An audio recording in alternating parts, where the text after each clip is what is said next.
Hello, everyone, and welcome to the All of It and More podcast episode number 4. So glad you all have been listening, and my name is Amanda Moore, and this podcast is just sharing my life about business, owning a small business, Amp Fitness, and my running career and all the ups and downs of that. I have my 3 kids and a husband, so just juggling it all, as well as teaching music part-time. So there's a lot of moving parts that I really feel as I'm scrambling and going through life, just sharing bits and pieces of it all of it and more.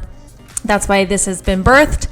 And today I wanted to talk about, we've kind of been on my running, talking about running. Last time we talked about the Boston Marathon and facing adversity. And then in this episode, we're talking about how we speak to ourselves. Now, this can be helpful to those of you that are not runners, regardless of your fitness journey, your work journey. How we talk to ourselves really has an effect on our performance. So I was just on the phone with one of my clients. His goal is to get a sub 4 at the Mesa Marathon, and we were talking about strategy because we're 17 weeks out. So we were just talking about starting really next week, 16 weeks out, to start building our mileage as well as our speed workouts, and just chatting strategy with like our strength training, balancing all of that. And we just got to talk about the mental aspect of racing, training, and all of that. And it's so easy to, especially at the beginning when we start a new diet, it's like, yes, we start it, and some of us pay for it but don't even do it. So it's like, what goes through our brains to stop us from finishing the job or finishing our waitlist program or finishing the race the way we want to? Because some of it has to do with how we speak to ourselves and how we go and face these hard things that we're doing. And so I remember my daughter a couple weeks ago was sharing that last year, for a science project, one of the boys had 2 different plants, and one plant, he fed and watered them the same, had the same amount of sunlight, all of that. And one plant, he would speak, "You are strong, you are fast, you are capable, you're beautiful, you're handsome," like all these positive words over that plant every day. And to the other plant, he would say, "Well, you'll never finish this race. This is too hard. You're a failure. You'll never get this." Like just speaking that negative talk. And guess what happened to the 2 plants at the same amount of time? The plant that he spoke negative to died, and the plant that he spoke positive to flourished.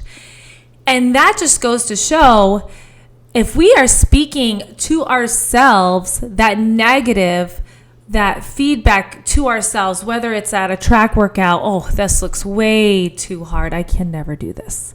Oh, you're not good enough to do that. You'll never get that job promotion. You'll never do this. You'll never do that." And just having that negative talk to yourself, you most likely won't have the mental strength and fortitude to be able to finish it and to do it. And when it comes to a marathon is hard. A marathon takes so much out of you, whether it's the training of it, but when you hit that starting line, you are going to do one of the hardest things you've ever done. And you have to be mentally prepared and ready to speak over yourself that you can do this and you can do hard things. And I talk to the men and women that come to the gym. This is one example. I have one lady, she has been a PE teacher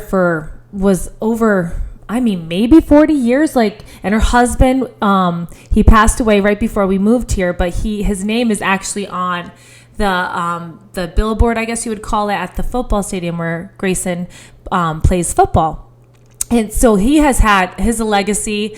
Jesse Parker has lived on past. It's just amazing, his story, and I wish I had known him. But at least I get a glimmer of him with his wife Latzy. She's just an incredible human being, and when she comes in the gym, in her 80s, and the way she works, she keeps up with the 30-year-olds. Like, you should see this woman jump rope. And she has knee issues. I mean, nothing's perfect.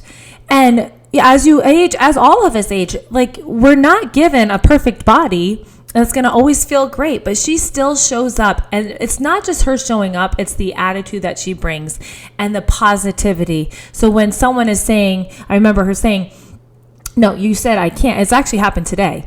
And one of her friends that was working out, we were doing deadlifts, and she almost was going to say, I can't do this, or this is too hard, or something like that. I don't remember the exact words, but Lassie looked at her and goes, no. What do we say here? We say we get to do this. And it's just changing how we talk to ourselves. And then the lady went on to do an amazing job on those deadlifts. Like, she worked hard. She was passionate about it. It's so crazy how not even the work we have to put in, but the mental talk we have to do with ourselves in order to perform well. So I was just so encouraged by these conversations today and I hope it speaks volumes to you. So whatever, if you're starting to train for a race coming up, or you have a job promotion that you're really working towards, or you're in school and it's really hard and you really want to get that nursing degree, whatever it is, like, you can apply this to everything. Put in the work, but also speak truth to yourself. Do not speak negative. When you go to that part, stop yourself and start saying, I can do this, I get to do this, and I will do this. I am strong, I am capable, and I can do big things. Okay, friends, this is a shorter podcast today. I'm so grateful for all of you. Share it.